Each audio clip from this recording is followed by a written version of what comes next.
आलमी मुआशी जंग में चीन का जवाबी वार, अमेरिका पर 34% टैरिफ आयद कर दिया। अमेरिकी कंपनियों को भी निशाना बनाया। 16 कंपनियों को एक्सपोर्ट कंट्रोल लिस्ट में डाल दिया। सॉफ्टवेयर, टेक्नोलॉजी और दीगर अशिया की बरामदात पर पाबंदी लग गई। 11 अमेरिकी कंपनियां नाकाबिले एतबार करार, कार्रवाई का इंदिया भी दे दिया। 7 अहम मादनियात को भी एक्सपोर्ट कंट्रोल लिस्ट में डाल दिया।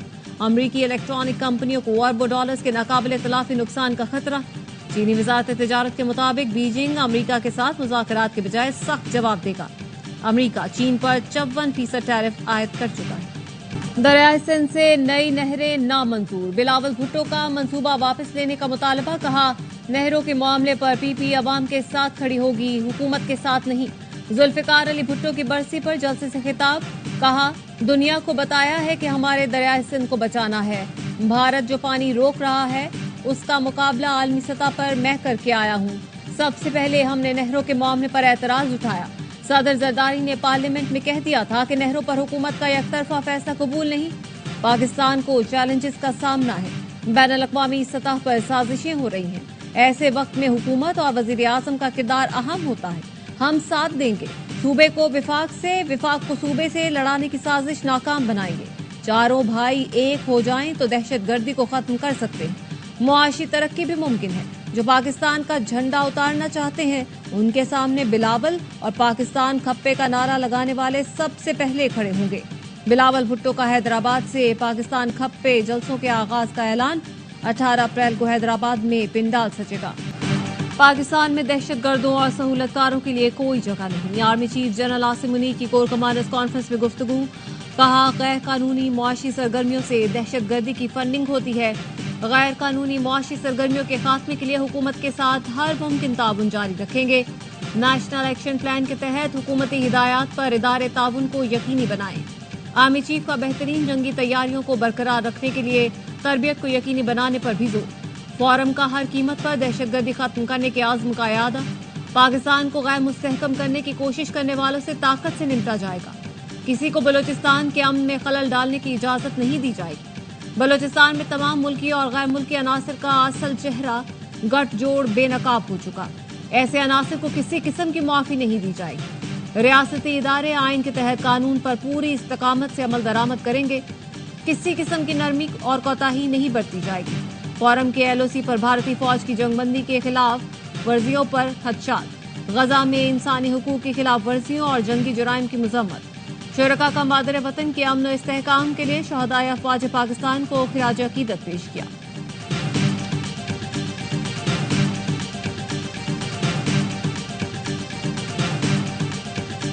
हथियार उठाने वालों से निमटने की पॉलिसी ठीक नहीं। देखना होगा हमारे लोगों ने हथियार क्यों उठाए। ये हमारे अपने लोग हैं, इन्हें ओन करना होगा। हमारे पास दहशतगर्दी का हल मौजूद। वजीर आला KP अली अमीन गंडापुर ने हुकूमती पॉलिसी की मुखालफत कर दी। कहा, अफगान मुहाजिरीन को ऐसे ही सरहद पर नहीं फेंक सकते जब तक अफगान हुकूमत लेने को तैयार नहीं होती। मुहाजिरीन नहीं भेजेंगे। KP हुकूमत किसी अफगान मुहाजिर को जबरदस्ती नहीं भेजेगी। कहा, अफगानिस्तान के साथ मुज़ाकरात से ही आगे बढ़ना होगा। मजीद कहा कि बानी ने मुज़ाकरात का नहीं कहा, मैं जाती हैसियत में कोशिश कर रहा हूँ। बानी PTI कभी डील नहीं करेंगे। मैं उनकी जंग लड़ा हूँ, मुझसे जो होगा करूंगा। असद कैसर का वजीर आला गंडापुर के बयानों की तहकीकात का मुतालबा। कहा, क़यादत वजीर आला के बयानों की मुकम्मल तहकीकात करे। गंडापुर के बयानात पर बानी का मौक़िफ़ सामने लाया जाए। गंडापुर की तवज्जो बानी और साथियों की रिहाई पर मरकूज होनी चाहिए।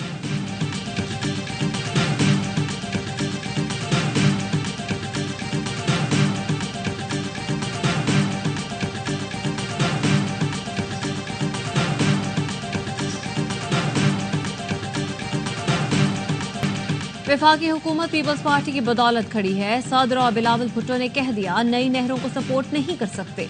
वजीर आला सिंध मुराद अली शाह कहते हैं ऑपोजिशन चाहती है हुकूमत गिर जाए। क्या हम इनके कहने पर चलेंगे?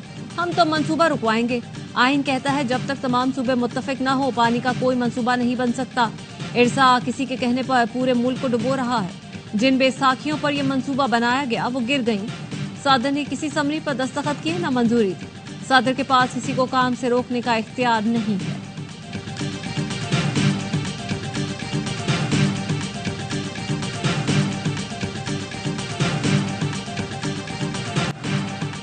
नहरों के मंसूबे पर गुज़श्ता साल बात हुई। ऐवान सदर की प्रेस रिलीज मौजूद है। सदर ने हिदायत की थी मंसूबे के लिए फंड्स फराहम किए जाएं। नून लीग के सेनेटर अफनानुल्लाह कहते हैं इस पर सियासत नहीं करनी चाहिए। पीपल्स पार्टी के बगैर हुकूमत नहीं चल सकती। सूबों और विफाक के हक में जो काम नहीं होगा वो नहीं करेंगे। पीपल्स पार्टी नहरों के मंसूबे के खिलाफ है तो फिर ये मामला कहीं नहीं पहुंच पाएगा।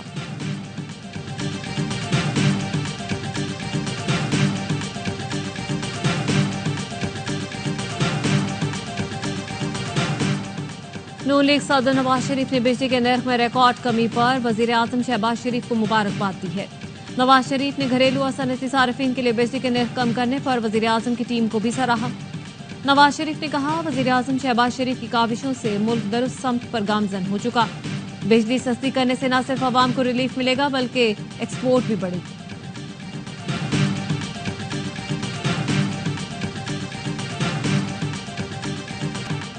आइंदा बिजली की खरीदो फरोख्त प्राइवेट सेक्टर करेगा। किसी को महंगी बिजली खरीदने की शिकायत नहीं होगी।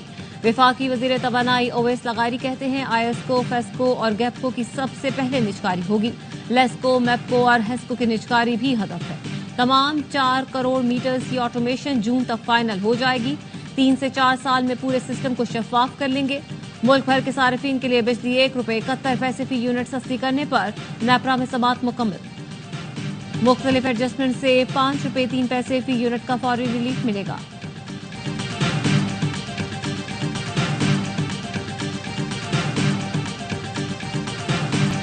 एमकेएम ने बिजली की कीमत कम कराने को अपना कारनामा करार दे दिया। फारूक सत्तार ने कहा जमात इस्लामी को हर चीज में कूदने का शौक है। बिजली का मसला हल कराने में एमकेएम का बड़ा किरदार है। उम्मीद है बिजली ₹6 यूनिट मजीद सस्ती कराने में कामयाब हो जाएंगे। हाफिज नईमुर रहमान ने कहा एमकेएम तो इस हुकूमत से किसी मुतालबे की सलाहियत ही नहीं रखती। उसे कहा जाता है उठ जाओ तो उठ जाती है, बैठ जाओ तो बैठ जाती है। आईपीपीज के इशू को जमात इस्लामी ने ही टेकअप किया, हुकूमत पर दबाव बढ़ाया। अमीर जमात इस्लामी ने आईपीपीज के फॉरेंसिक ऑडिट का मुतालबा भी कर दिया।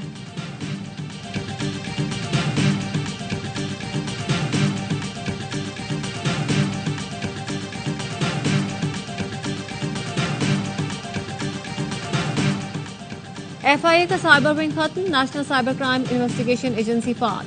एफआईए साइबर विंग का तमाम अमला अब एनसीसीआई के मातहत काम करेगा। एफआईए साइबर विंग के मुकदमे एनसीसीआई को मुंतकिल। पुलिस ग्रेड 20 के अफसर Waqaruddin Syed DG national cyber crime agency तैनात, नोटिफिकेशन भी जारी। आईजी मोटरवेज राजा रिफत मुख्तार को डीजी एफआईए मुकर्रर कर दिया गया। ट्रंप टैरिफ ने अमरीकी मईशत को हिला कर रख दिया। अमरीकी स्टॉक मार्केट में कोरोना के बाद तारीखी मंदी। मार्च 2020 के बाद एक दिन में स्टॉक मार्केट में सबसे बड़ी कमी। तमाम बड़े इंडेक्सेस में तकरीबन 6% कमी हुई।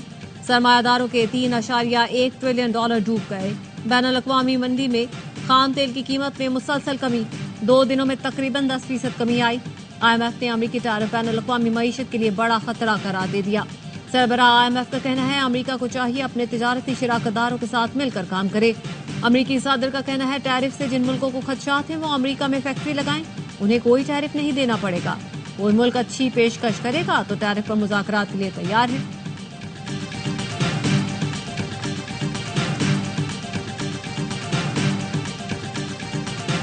साबिक निगरां वजीर गौहर एजाज ने अमरीका के साथ फ्री ट्रेड एग्रीमेंट की तजवीज़ दे दी। कहा अमरीका के साथ आजादाना तिजारती मुआहदे पर मुज़ाकरात किए जाएं।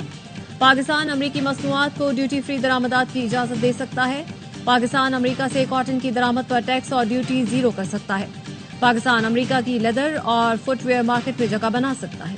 चीनी सनतें पाकिस्तान मुंतकिल करने के लिए पार्टनरशिप की जाए।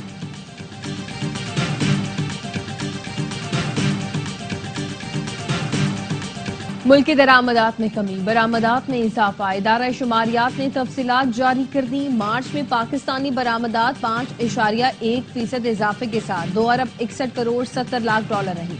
फरवरी में बरामदात $2.49 करोड़ थी। मार्च 2024 के मुकाबले में बरामदात में 1.95% इजाफा रिकॉर्ड किया गया।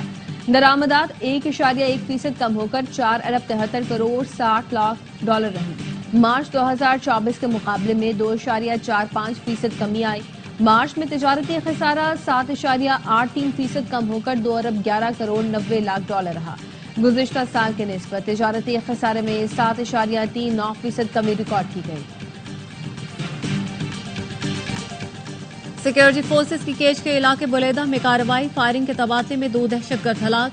दहशतगर्द सिक्योरिटी फोर्सेस मासूम शहरियों पर हमलों में मुलव्वस थे। अफगान बाशिंदों की वतन वापसी के लिए पेशावर के नासिर बाग जुमा खान में आरजी कैंप कायम। कैंप में अफगान बाशिंदों की वापसी की तैयारियां, नादरा गाड़ी पहुंचा दी गई। हुकाम के मुताबिक कैंप में नादरा के 20 काउंटर्स कायम किए गए। अफगान बाशिंदों की रजिस्ट्रेशन होगी। अफगान बाशिंदों की रिहाइश का इंतजाम भी किया गया है। कैंप से अफगान बाशिंदों को वतन वापस भेजने का अमल पीर से शुरू होगा। रावलपिंडी में अफगान सिटीजन कार्ड होल्डर्स के खिलाफ पुलिस कार्रवाइयां, 50 से ज्यादा अफराद को तहवील में लेकर कैंप मुंतकिल कर दिया गया। कराची में बेलगाम डकैतों ने अस्पताल जाती हामला खातून को कत्ल कर दिया। फकीरा गोश में मोटरसाइकिल सवार मुलजिमों ने मियां बीवी को लूटने की कोशिश की। पर्स छीनने की कोशिश पर साइमा ने डाकू को धक्का दिया, जिस पर डाकू ने फायरिंग कर दी। 25 साला साइमा शदीद जख्मी हुई और दौरान इलाज चल बसी। शौहर इरफान ने बताया वो अहलिया को अस्पताल लेकर जा रहा था। रवा बरस डाकुओं की फायरिंग से जाँ भाग शहरियों की तादाद 26 हो गई।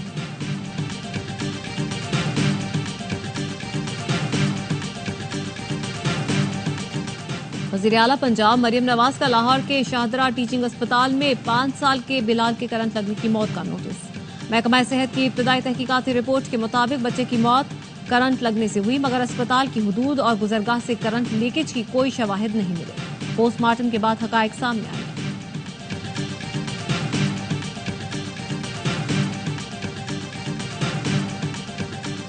सऊदी वली अहद शहजादा मोहम्मद बिन सलमान और ईरान के सदर मसूद पेज़ेश्कियान की एक दूसरे को ईद की मुबारकबाद। खित्ते की ताज़ा तरीन सूरत हाल पर तबादला ख्याल किया।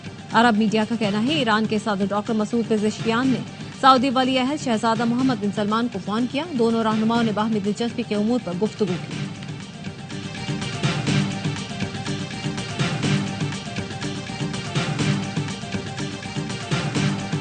गजा में इसराइली सफाकियत थम न सकी। इसराइल के गजा पर ताज़ा तरीन हमलों में 112 फलस्तीनी शहीद। सेहूनी फौज की गजा सिटी में स्कूल पर बमबारी में खवातीन और बच्चों समेत 30 फलस्तीनी शहीद।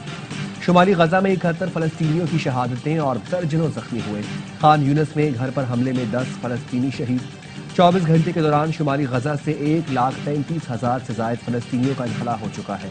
गजा में शहदा की मजमूई तादाद 50,523 से तजावुज कर गई है। 1,0638 जख्मी है।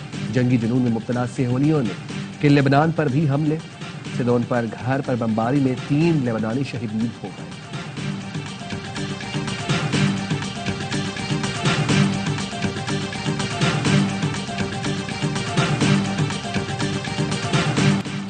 पाकिस्तान का सलामती काउंसिल से गजा पर खामोशी तोड़कर अमली इक़दामात का मुतालबा। अक़वाम मुत्तहिदा में पाकिस्तान के मुस्तकिल मंदूब आसिम इफ्तिखार अहमद ने सलामती काउंसिल से खिताब में कहा, इसराइल अक़वाम मुत्तहिदा की करारदादों और जंगबंदी मुआहरे की खिलाफ वर्जी कर रहा है। इसराइल ने जंगबंदी मुआहरे के बाद मजीद 100 फलस्तीनियों को शहीद कर दिया। फलस्तीन में जो कुछ हो रहा है वो इंसानियत के साथ संगीन मजाक है। हम ऐसे इदारे का हिस्सा नहीं बन सकते जो महज तमाशाई बना रहे।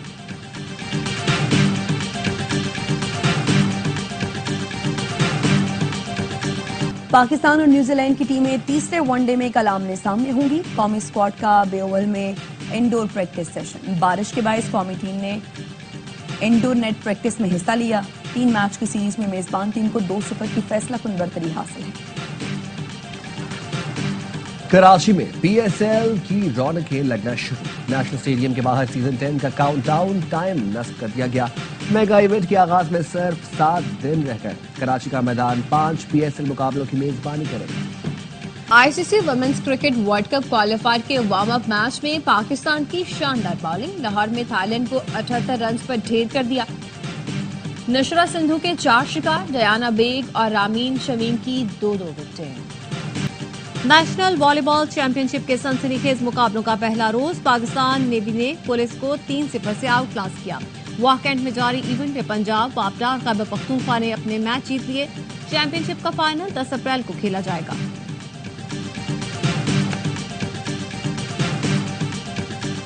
पंजाब में भंगड़े के साथ गंदम की कटाई का आगाज। नाचते गाते किसान कीमत का ऐलान न होने पर परेशान। हुकूमत ने अभी तक गंदम की कीमत का ऐलान नहीं किया। बहावन नगर के किसान कहते हैं गंदम की कीमत 5,000 मन से कम नहीं होनी चाहिए। कीमत कम मिली तो अगले साल से गंदम नहीं उगाएंगे। जलालपुर भटिया में नेजाबाजी के मुकाबले, रंगीन लिबास पहने घुड़सवारों की शानदार परफॉर्मेंस। सकाफती खेल में माहिर खिलाड़ियों ने हदफ को निशाना बनाकर शायकीन से दाद समेटी।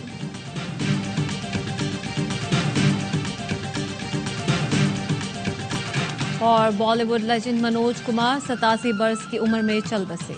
भारतीय मीडिया के मुताबिक मनोज कुमार तवील अरसे से अलील और मुंबई के अस्पताल में जेर इलाज थे। आखिरी रसूमात आज सुबह अदा की जाएंगी।